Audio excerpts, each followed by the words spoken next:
Selamat datang di kanal Belajar Teori. Kali ini kita akan membicarakan Sartre versus Freud, kebebasan radikal atau bawah sadar dominan. Setiap kali kita mengambil keputusan, ada satu pertanyaan yang diam-diam menyertainya. Apakah kita sungguh memilih atau hanya menjalankan sesuatu yang sudah lama bekerja di dalam diri kita? Jean-Paul Sartre akan berkata tanpa ragu bahwa manusia sepenuhnya bebas. Tidak ada kodrat, tidak ada takdir psikologis, tidak ada alasan yang bisa membebaskan kita dari tanggung jawab atas pilihan kita.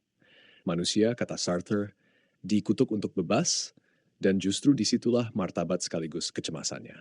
Sartre, filsuf eksistensialis yang hidup pada 1995 dan 1940, menulis di tengah bayang-bayang perang dan krisis kemanusiaan.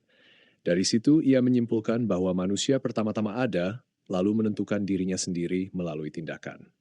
Ketika seseorang menyalahkan masa lalu, trauma, atau keadaan, Sartre menyebutnya sebagai pengingkaran kebebasan, sebuah upaya lari dari tanggung jawab yang ia sebut sebagai bad faith.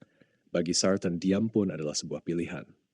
Namun Sigmund Freud hadir dengan pembacaan yang jauh lebih gelap.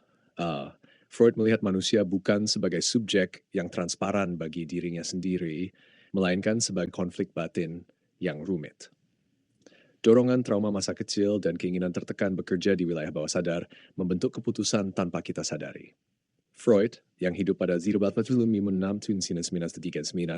menyaksikan betapa sering manusia berkata satu hal tetapi melakukan hal lain.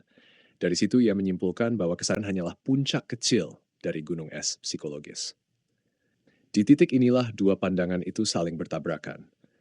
Ketika seseorang mengulangi pola hubungan yang merusak, Sartre akan berkata bahwa ia memilihnya, meski menyakitkan. Freud akan menjawab bahwa pilihan itu mungkin bukan pilihan sadar, melainkan pengulangan luka lama yang belum terselesaikan. Yang satu menuntut tanggung jawab penuh, yang lain mengajak memahami kedalaman batin sebelum menghakimi. Hidup kita mungkin berlangsung di antara keduanya. Kita memang tidak lahir dengan kesadaran yang kosong, tetapi juga tidak sepenuhnya terbelenggu oleh masa lalu.